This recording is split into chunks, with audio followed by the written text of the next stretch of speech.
يضلل فلا هادي له. أشهد أن لا إله إلا الله وحده لا شريك له، وأشهد أن محمدا عبده ورسوله لا نبي ولا رسول بعده. اللهم صل وسلم وبارك على نبينا محمد صلى الله عليه وسلم وعلى آله وأصحابه أجمعين. أما بعد. Jamaah salat duhur yang Allah muliakan, Alhamdulillah kita dipertemukan Allah di kesempatan barokah ini, di tempat yang barokah insya Allah. Kita berada di bulan yang mulia, dan di antara satu kemuliaan bulan ini adalah turunnya Al-Quran. Tema kita siang barokah ini adalah terkait masalah tadabbur Al-Quran. Turunnya Quran jamaah sekalian, Syahrul Ramadan alladzi unzila fil Quran. Kalau di tempat kita kalendernya identik persis di 17 Ramadan, begitu kalian kita. Tetapi kalau kita mungkin berbeda di tempat-tempat lain di luar sana, maka pendapatnya pun juga berbeda.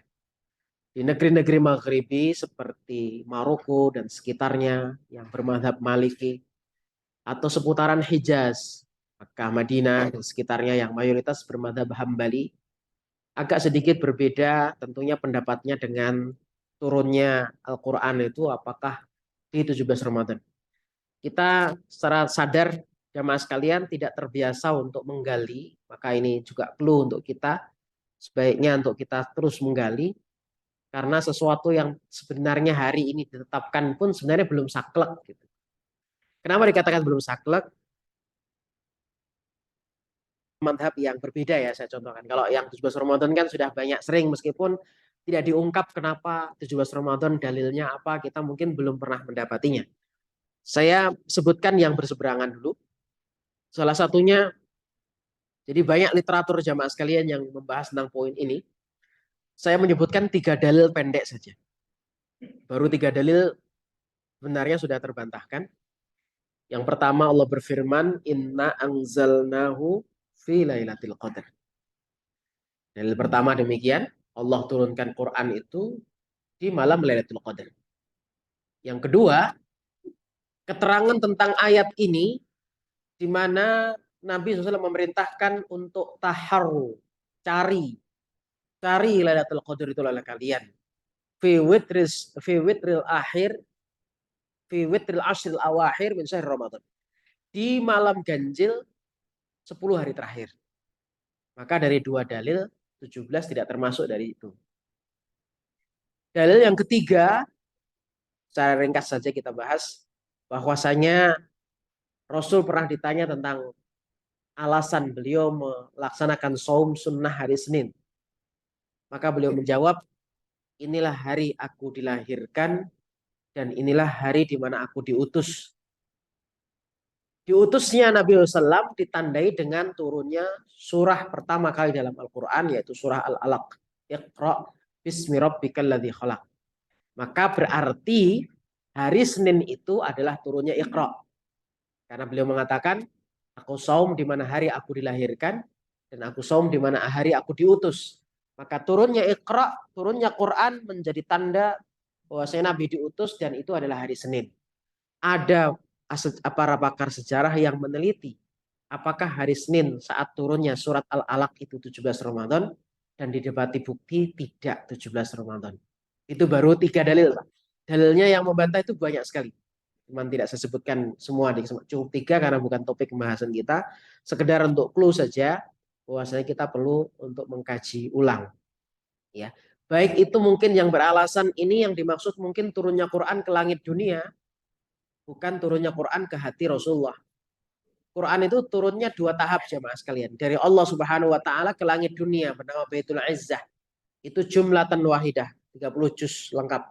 Dan itu seluruh kitab samawi yang lain. Zabur, Taurat, Injil sama jemaah. Jumlatan wahidah. Hanya bedanya dengan kitab yang lain, Quran itu kalau dari langit dunia ke hatinya Rasulullah SAW itu sesuai dengan asbabun nuzulnya, peristiwa yang melatar belakangnya, atau mungkin Allah langsung memberikan instruksi tanpa ada background yang melatar belakangi, tanpa ada asbabun nuzulnya. Kutiba alaikumusiyam, ada asbabun nuzulnya, Pak. Pokoknya Allah akan menyuruh saja. Dan ini turun kutiba alaikumusiyam pada tahun Nabi kedua Hijriah.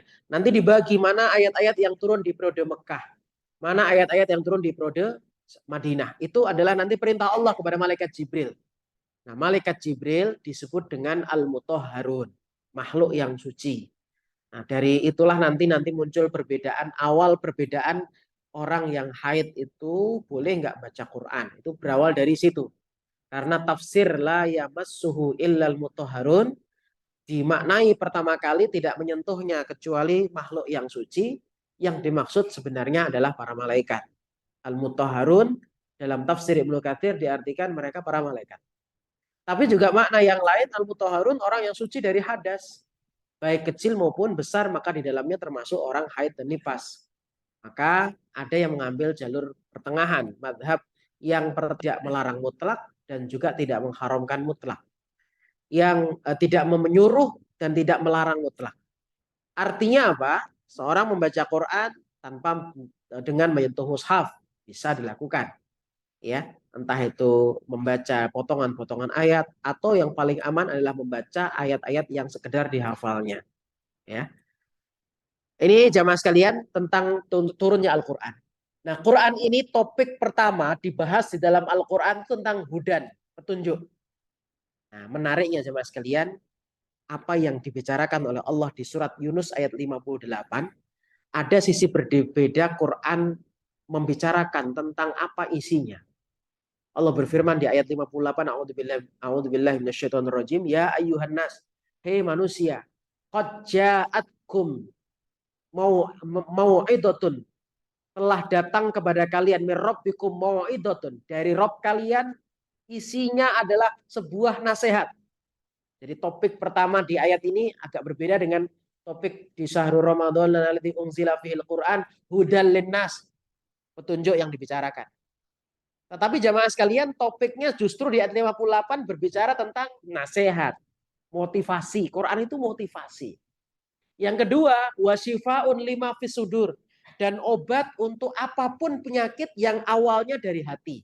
Jadi tidak semuanya penyakit hati, termasuk penyakit yang awalnya berangkat dari hati. Berarti nyangkut medis. Tuh, ada nggak Ustadz penyakit medis yang berangkat dari hati? Ada, seperti orang terkena penyakit ain, orang terkena penyakit kanker. Jamaah, tolong clue saya ini dicari literaturnya. Minimal kita coba searching di Google, apakah benar penyakit kanker punya pengaruh erat dengan sihir? Kalau saya meyakini, karena banyak beberapa literatur saya baca, termasuk bukunya Ibnu Qayyim rahimahullah, beliau bahkan meletakkan nomor 1, kanker adalah termasuk penyakit yang ada campur tangan sihirnya. Dan saya pun juga pernah diajak jalan ke Rumah Sakit Darmais Jakarta oleh salah satu ustadz saya di Bogor. Habis kajian malam, sampai di sana jam 10 malam, meskipun kami lewat tol waktu itu, sampai jam 10 malam, sudah nggak ada jam besuk. Karena Ustadz, ini bukan jam besuk. Beliau mengatakan, ini ada terapi khusus. Ya, jadi terapi ruqyah. Jadi untuk mempercepat prosesnya atau minimal bertahan lebih lama. Bertahan lebih lama. Jadi dengan meskipun ada benjolan, kondisi tubuhnya lebih kuat. Salah satunya dengan terapi ruqyah. Itu harus dilewati untuk penyakit kanker. Ini versi, maka tadi saya ajak teman sekalian untuk mencari ini supaya tidak ditelan mentah-mentah apa yang saya sampaikan. Betul enggak? Kata Ustadz, ini penyakit kanker itu ada kaitannya dengan sihir. Saya tanya beberapa seperti yang sering ruqyah di Trans 7, Ustadz Junaidi dan sebagainya, beliau juga menyampaikan hal yang sama.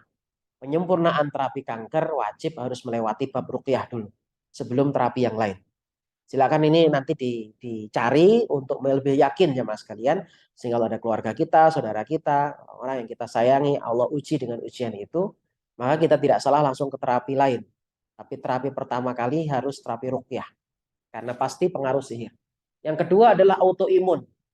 Jadi intinya adalah semua penyakit yang menurut dokter nggak ada obatnya, maka pasti ada kaitannya dengan itu. Dan itu sumbernya dari penyakit hati awalnya, ya penyakit hati.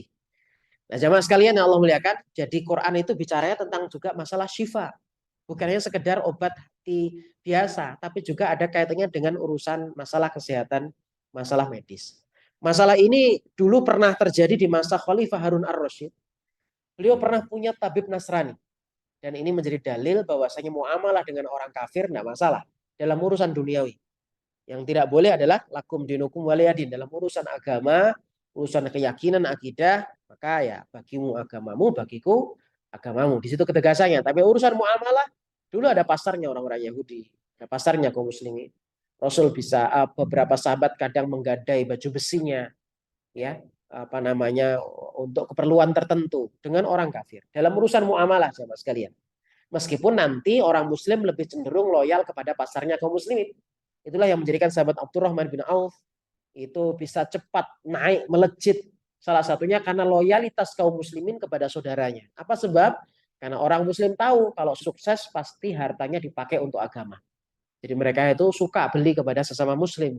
Bukan karena apa? Loyalitas itu menunjukkan bahwasanya kita ingin sama-sama menolong agama Allah. Lewat mana? Kalau temannya sukses, hartanya nanti pasti dipakai untuk agama Allah. Itu sehingga dulu pasar-pasar kaum muslimin maju. Sehingga akhirnya banyak dari orang Yahudi pun akhirnya tutup, Pak. Transaksinya akhirnya kepada kaum muslimin. Akhirnya mendominasi ekonomi kaum muslimin. Jamaah, ada dokter yang dimiliki oleh Khalifah Harun ar-Rasyid. Ini diceritakan dalam tafsir Ad-Durrul Mansur, Imam As-Suyuti. Beliau mengatakan, ma wajadtu fi kitabikum syai'an minat tibbi. Saya itu membaca kitab kalian Quran. Ini ada dokter Nasrani. Tidak pernah dia bicara tentang dunia kesehatan.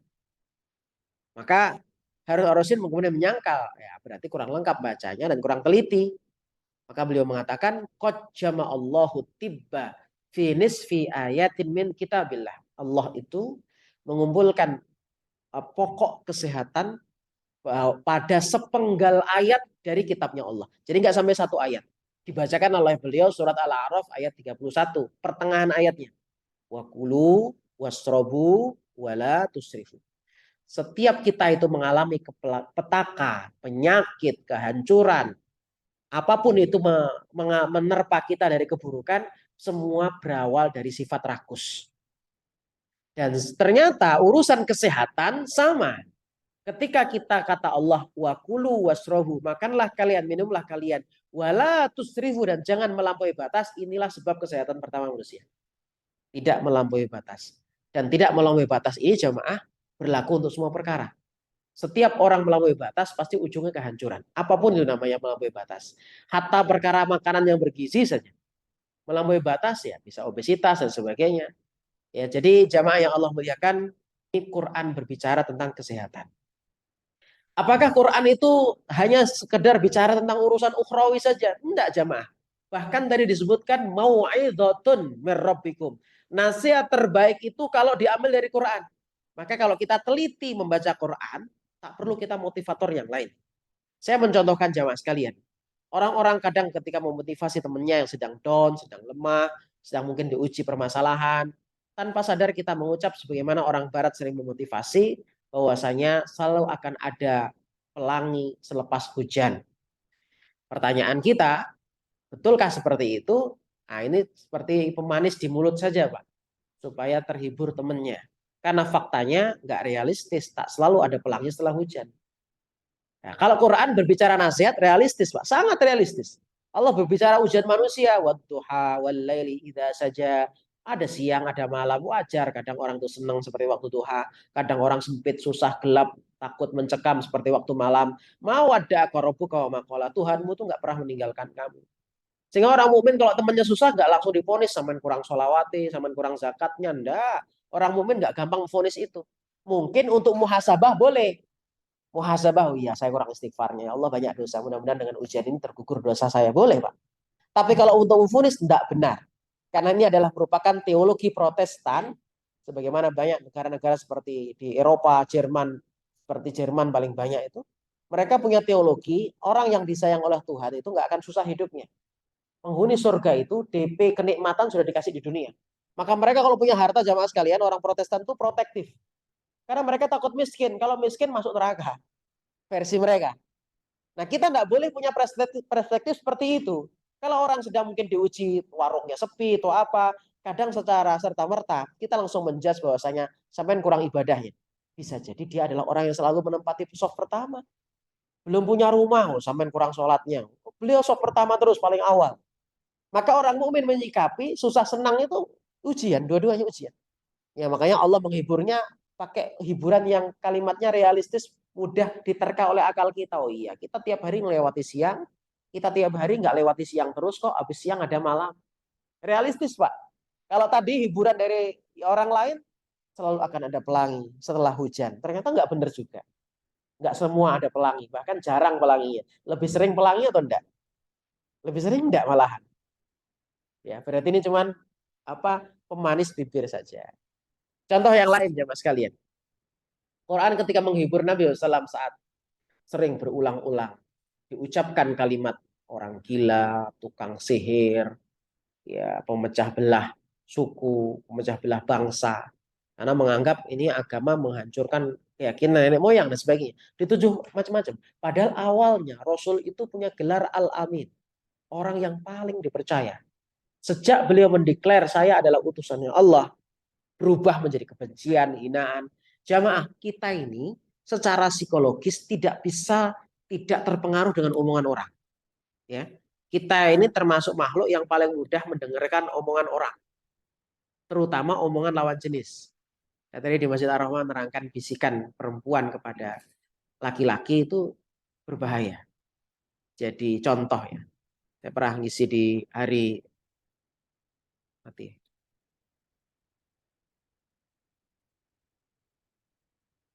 Mati juga sana ya. Di hari anti korupsi. Saya menasihatkan tidak korupsi itu bisa berangkat dari bisikan perempuan. Bahkan korupsi pun juga bisa berangkat dari sana. Bahasa perempuan, jamaah sekalian, terkadang tidak ada bahasa menuntut, dia hanya bahasa bercerita. Tapi di benak laki-laki, laki-laki ketika diceritakan sesuatu, jump to conclusion, loncat kepada kesimpulan. Dan hampir kebanyakan kesimpulan laki-laki banyak salahnya. Sehingga inilah banyak konflik dengan pasangan, karena yang disimpulkan oleh otak kita salah ternyata. Bukan itu maksudku mas gitu. Istri hanya bercerita, tetangga kita baru beli mobil, nggak minta beli dia pak. Tapi kesimpulan suami, istriku pengen mobil, gitu. Saya tadi cerita tentang bisikan perempuan dari kisah istrinya Fir'aun. Bisikan Asia itu bisa merubah ganasnya hatinya Fir'aun yang sudah punya statement bulat, semua bayi laki-laki Bani Israel mati semua.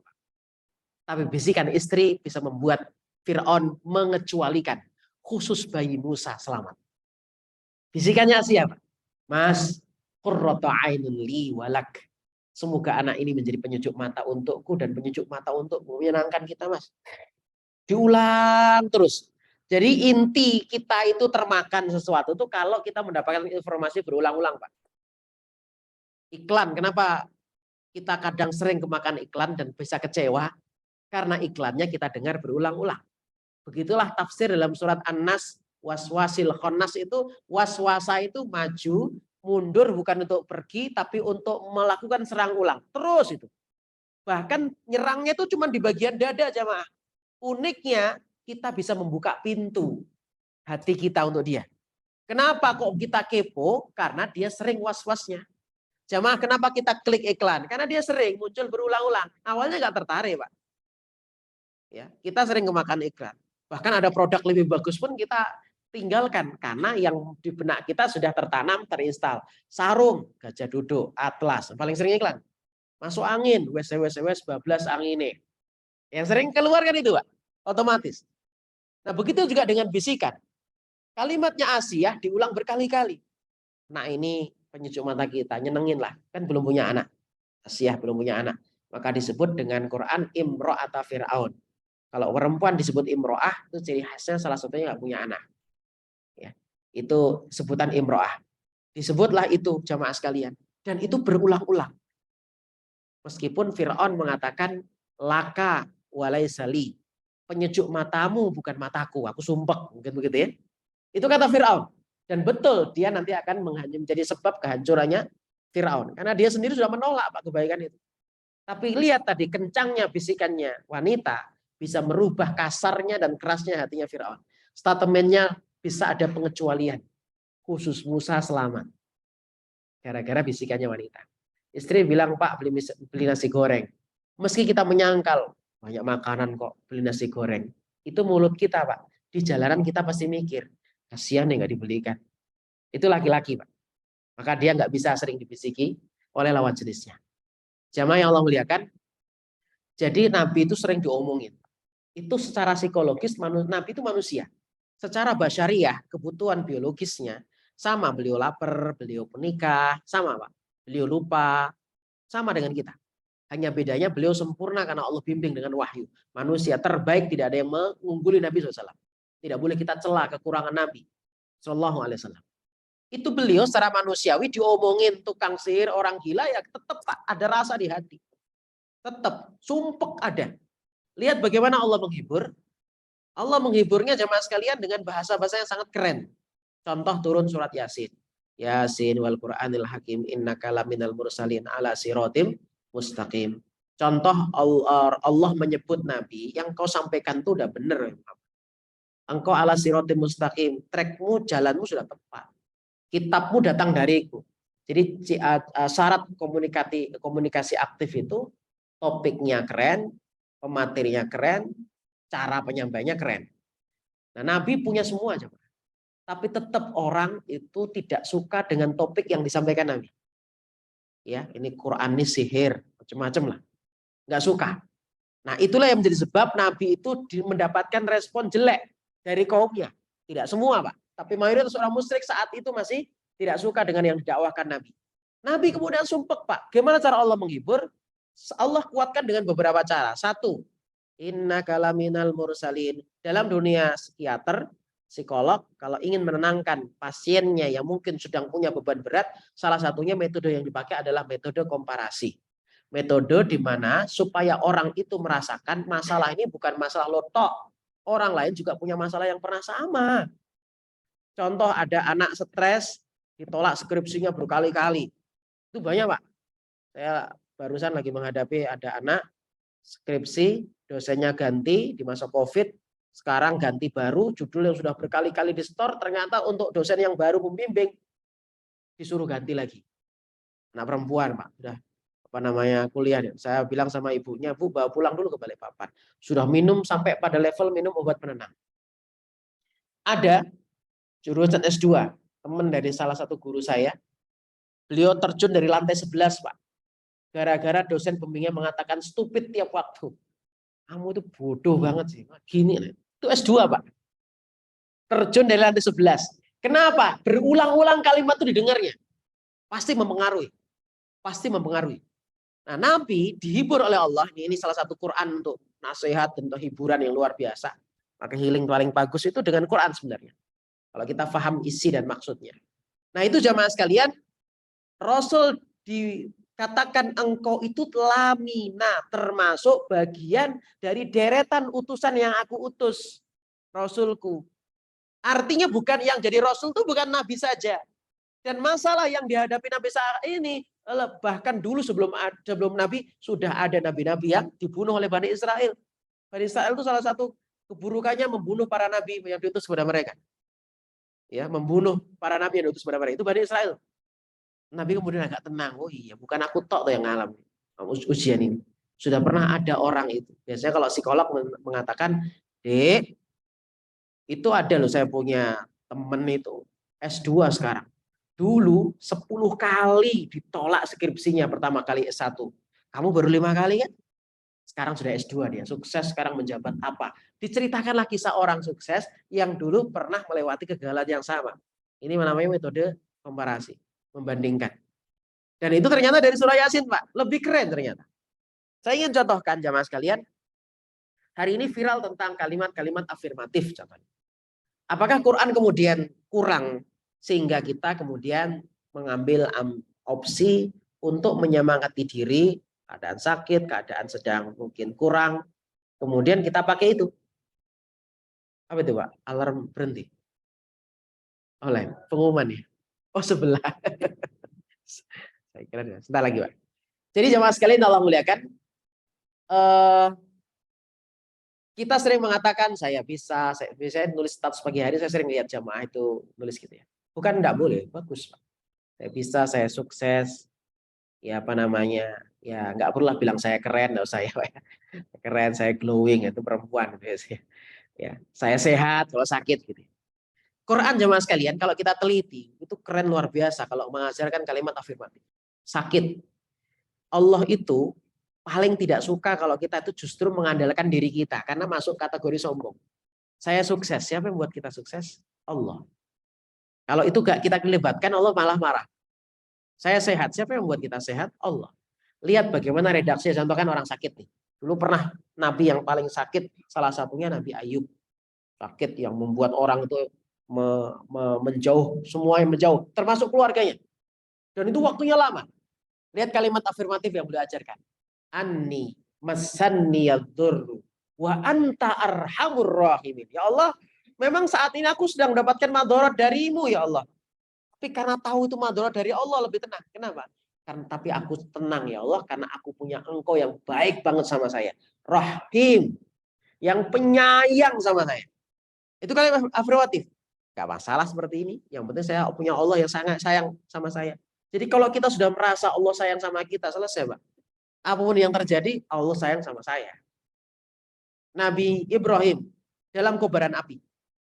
Hari ini terkadang orang untuk berani, orang perlu optimis, orang contoh dalam dunia marketing ada bahasan tentang prospecting. Itu ketika mau berkenalan, mencari daftar nama, kadang orang malu, nanti takut dibilang apa, nanti takut orang ngomongnya apa, nanti takut orangnya jutek. Itu kadang ada beberapa perusahaan membuat latihan jalan di atas bara api, macam-macam latihannya. Tujuannya supaya berani. Nabi Ibrahim bukan hanya bara api, kobaran api di depan Nabi Ibrahim. Apa yang membuat beliau itu optimis sehingga menjalani itu dengan tenang? Beliau hanya mengatakan hasbunallah wa ni'mal wakil. Oh, itu ketenangan kalau serius bacanya Pak, beneran Allah turunkan Pak. Cukuplah hasbunallah, hanya Allah saja pelindung kami. Hanya Allah saja backing kami. Itu tenang Pak. Kenapa? Semua kalau disandarkan kepada Allah kita akan kuat. Kita akan tenang. Karena betul-betul kepada as-somad beneran. Tempat bersandar beneran, pemilik langit bumi beneran. Kalau sekarang kita bersandar kepada makhluk, hanya status jabatan sementara. Besok belum tentu punya kuasa lagi. Kalau punya kuasa belum tentu bisa, karena mungkin kesehatannya diambil oleh Allah, atau mungkin kewibawaannya diambil oleh Allah dengan banyak cara. Salah satunya dengan aib yang dibongkar oleh orang lain dan sebagainya.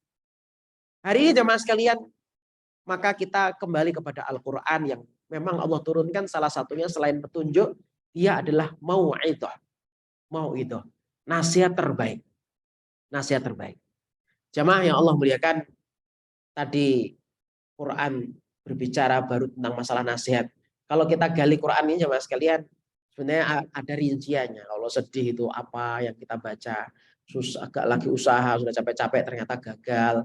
Apa sebenarnya yang kita resapi dari ayat-ayat. Saya contohkan satu lagi Pak ya, itu tentang masalah kegagalan. Jamaah sudah target begini apa, ternyata nggak sesuai dengan ekspektasi hasilnya. Kita bisa melihat awal dari surah Fatir, surah 35. Itu supaya kita lebih lapang. Oh iya, belum jatah saya. Tapi mengucapkannya bukan hanya sekedar mulut, hati juga bisa lapang. Oh, belum jatah saya. Ma yaftahillahu linnasi mir rahmatin fala mumsikalaha. Rahmat apa saja yang Allah ingin berikan kepada manusia, maka tidak ada yang mampu siapapun menahan rahmat yang Allah turunkan kepada kita. Meskipun orang nggak suka dengan kita. Wa ma yumsik fala mursila lahu mim ba'dih. Dan kebalikannya, kalau sebuah kebaikan Allah tahan, tidak akan sampai kepada kita meskipun semua orang menginginkannya. Itu nanti ada lanjutannya sampai ayat ketiga itu Pak. Surah 35 nanti dilihat itu. Hal min khaliqin ghairullahi yarzuqukum minas sama'i wal ard. Emang ada yang hari ini kita terima tidak datang dari Allah Subhanahu wa taala. Hal min khaliqin, adakah makhluk yang lain, pencipta lain? Yarzuqukum, yang berikan kamu rezeki dari langit atau bumi. Sebutkan siapa orangnya, siapa makhluknya. Hati kita pasti emang nggak ada ya Allah, cuma engkau saja. Engkau saja. Itu semakin kita berharap sama Allah, takut sama Allah, mintanya serius sama Allah. Itu kalimat-kalimat optimis jemaah sekalian. Diajari Quran. Terakhir sebagai penutup jemaah sekalian, Quran itu juga mengajari kita banyak sekali disiplin ilmu yang hari ini kadang kita justru berkiblatnya bukan kepada Al-Quran. Kalau Allah yang ngajari, keakuratannya itu pasti. Kalau manusia, ada unsur percobaan yang pasti kadang ada gagalnya. Kalau versi ilmu manusia. Hari ini pola pendidikan itu kan hari ini berubah-ubah, Pak. Itu keluhan para guru. Baru kurikulum belum beres, besok ganti kurikulum lagi. Trial error dan sebagainya. Kurikulum hari ini berganti-ganti, Pak. Islam dalam pendidikan kurikulumnya amat sangat lengkap. Didik anak cewek beda, didik anak cowok beda. Ada pendidikan yang sifatnya umum. Contoh, sebelum kita memberitahu apapun wajib mengikat hati. Nah, itu ternyata malah dipraktikannya oleh orang kafir. Di Singapura tuh ya mas sekalian, kalau kita jadi wali murid di sana nggak akan sabar Pak, karena kita hari ini orang tua pingin hasil instan. Kalau bisa anak masuk sekolah langsung jadi hafid Quran, langsung bisa ini bisa itu. Padahal baru umur berapa tahun. Kalau nggak bisa atau masalah gurunya kena damprat. Kan begitu Pak.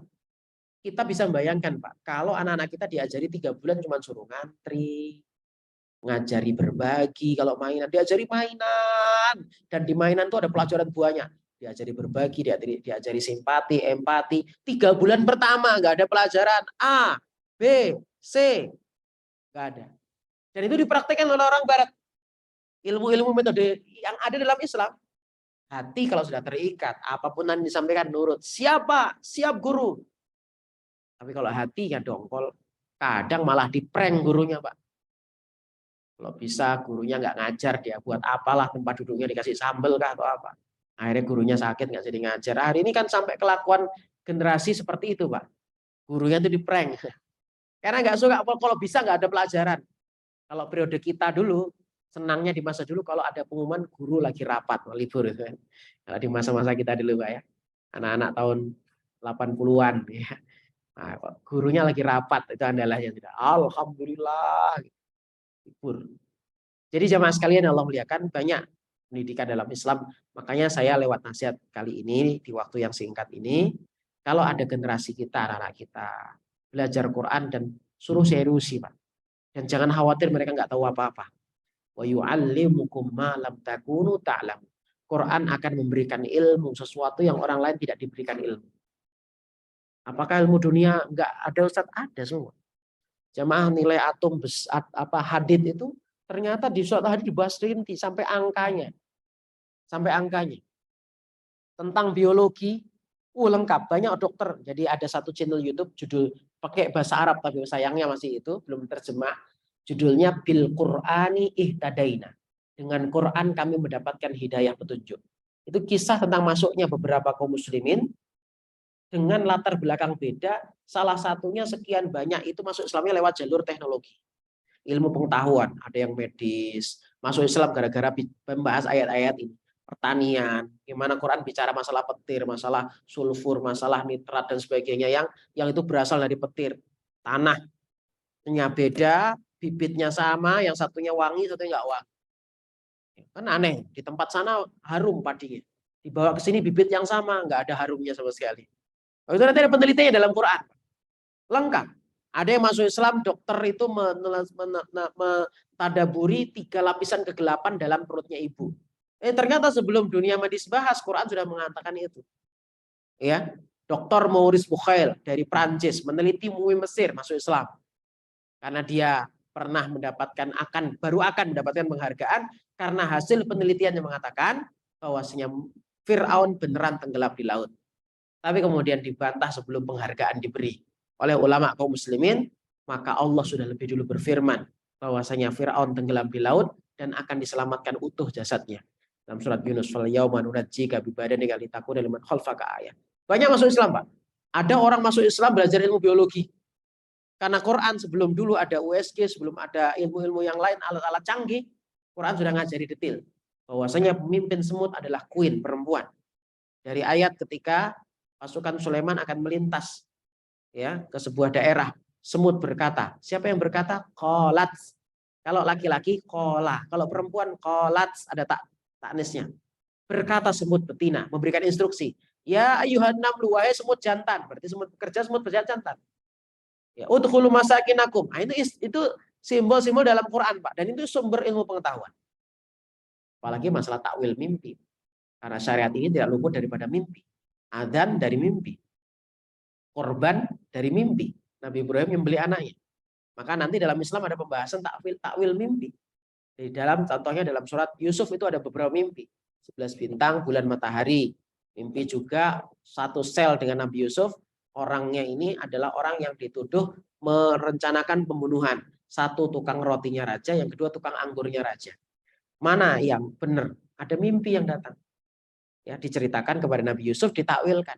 Belum lagi mimpi sapi kurus memakan sapi gemuk. Ya, ya, ini juga mimpi. Nanti ada pelajarannya tentang bab mimpi. Bahkan dimasukkan dalam kitab adab. Kitab ensiklopedia adab Islam yang warna hijau itu jamaah. Di situ ada tentang masalah bab mimpi. Adab ketika bermimpi. Berarti mimpi itu bukan sembarangan. Jadi jamaah yang Allah muliakan, ini yang saya bagi untuk clue saja bahwa Quran itu sumber pengetahuan. Quran itu sumber ketenangan. Makanya kalau kita sudah tilawah, tak sekedar baca Arabnya. Sekali waktu luangkan untuk baca, kepoin terjemahnya. Kepoin pula tafsirnya.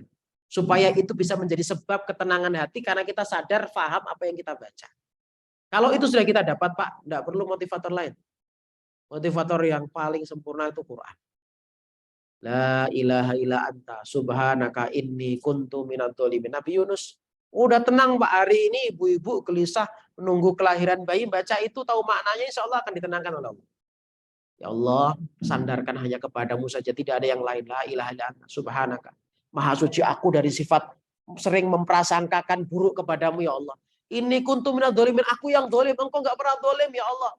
Ternyata kalimat itu menjadi afirmatif tanpa disadari. Power bahwasanya kita baik sangka sama Allah. Karena kita baik sangka sama Allah, Allah membuat kita mudah urusan.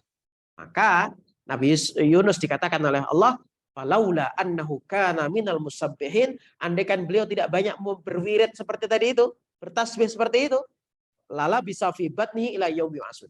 Pasti beliau akan dibangkit berada dalam himpitan masalah perut ikan sampai hari kiamat. Enggak selesai, Pak. Maka inilah kalimat-kalimat ketawaduan yang justru membuat kita optimis. Jadi merendah tapi optimis karena kita merendahnya sama Allah. Merendah karena kita berharap kuat kepada Allah. Merendah karena kita berharap sukses dari Allah. Kita berharap sembuh dari Allah.